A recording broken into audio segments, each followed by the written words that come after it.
ನಿನ್ನೆ ಹಾಗೂ ನಾಳೆಗಳ ಬಗ್ಗೆ ಚಿಂತೆ ಮಾಡದೆ ಈ ದಿನ ಈ ಕ್ಷಣವನ್ನ ಅನುಭವಿಸುತ್ತಾ ಯಾರು ಬದುಕನ್ನ ನಡೆಸ್ತಾ ಇರ್ತಾರೋ ಅವರು ಮಾತ್ರ ಜೀವನದಲ್ಲಿ ಸುಖವಾಗಿರೋದಕ್ಕೆ ಸಾಧ್ಯವಾಗುತ್ತೆ. ಹಳೆಯದನ್ನ ಯೋಚನೆ ಮಾಡ್ತಾ ಭವಿಷ್ಯದಲ್ಲಿ ನಮ್ಮ ಜೀವನ ಹೇಗಿರುತ್ತೋ ಅಂತ ಚಿಂತೆ ಮಾಡ್ತಾ ಇರೋರು ಯಾವತ್ತೂ ಜೀವನದಲ್ಲಿ ಖುಷಿಯಾಗಿರೋದಕ್ಕೆ ಸಾಧ್ಯನೇ ಇಲ್ಲ. ಮಿಂಚಿ ಹೋದ ಕಾರ್ಯಕ್ಕೆ ಚಿಂತಿಸಿ ಫಲವಿಲ್ಲ ಎಂಬ ಮಾತು ಕೇಳಿಯೇ ಇರ್ತೀರಾ. ಸುಖ ಆಗಲಿ ದುಃಖ ಆಗಲಿ ಆ ಕ್ಷಣ ಮತ್ತೆ ಬಂದೇ ಬರುತ್ತದೆ ಎಂದು ಹೇಳೋದಕ್ಕೆ ಸಾಧ್ಯನೇ ಇಲ್ಲ.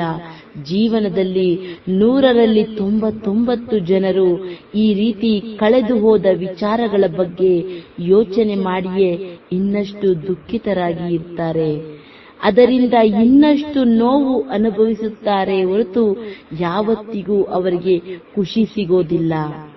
100ರಲ್ಲಿ 1 ಮಾತ್ರ ಕಳೆದು ಹೋದ ವಿಚಾರಗಳ ಬಗ್ಗೆ ಯೋಚನೆಯನ್ನು ಮಾಡದೆ, ಭವಿಷ್ಯದ ಬಗ್ಗೆ ಚಿಂತೆಯನ್ನು ಮಾಡದೆ ರಿಯಾಲಿಟಿ ಜೀವನವನ್ನು ಮಾಡ್ತಾರೆ.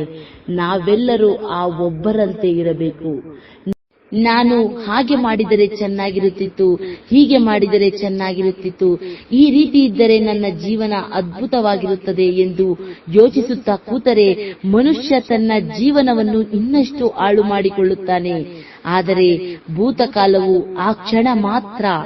ಆ ಸಮಯದಲ್ಲಿ ನಾವು ತೆಗೆದುಕೊಳ್ಳುವ ನಿರ್ಧಾರಗಳ ಬಗ್ಗೆ ಜಾಗರೂಕರಾಗಿರಬೇಕು. ಯಾರಿಗೆ ಗೊತ್ತು, ಜೀವನದಲ್ಲಿ ಮುಂದೆ ನೀವು ಕಳೆದುಕೊಂಡದ್ದಕ್ಕಿಂತ ದುಪ್ಪಟ್ಟು ಖುಷಿ ನಿಮಗೆ ದೊರೆಯಬಹುದು. ವಿಡಿಯೋ ಇಷ್ಟ ಆಗಿದ್ರೆ ಒಂದು ಲೈಕ್ ಮಾಡಿ ಹಾಗೂ ಸಬ್ಸ್ಕ್ರೈಬ್ ಮಾಡ್ಕೊಳ್ಳೋದನ್ನ ಮರಿಬೇಡಿ.